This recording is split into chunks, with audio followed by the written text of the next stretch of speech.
Cozi versus FamCal. Which family calendar app is better in 2025? Managing a family schedule is harder than ever. Cozi and FamCal both promise to help, but which one is actually better in 2025? The answer might surprise you. Cozi focuses on simplicity.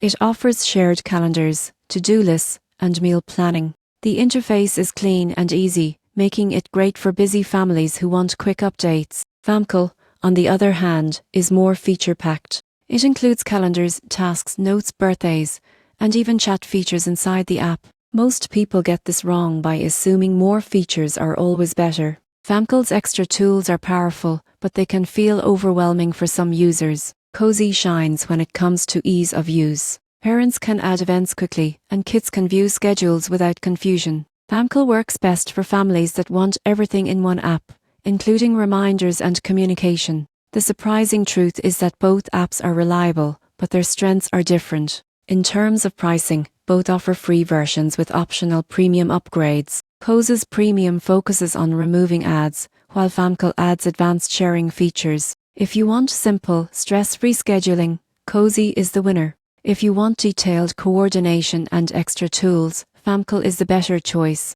In 2025, the best family calendar is the one your whole family will actually use. Subscribe for more app comparisons that make choosing easier.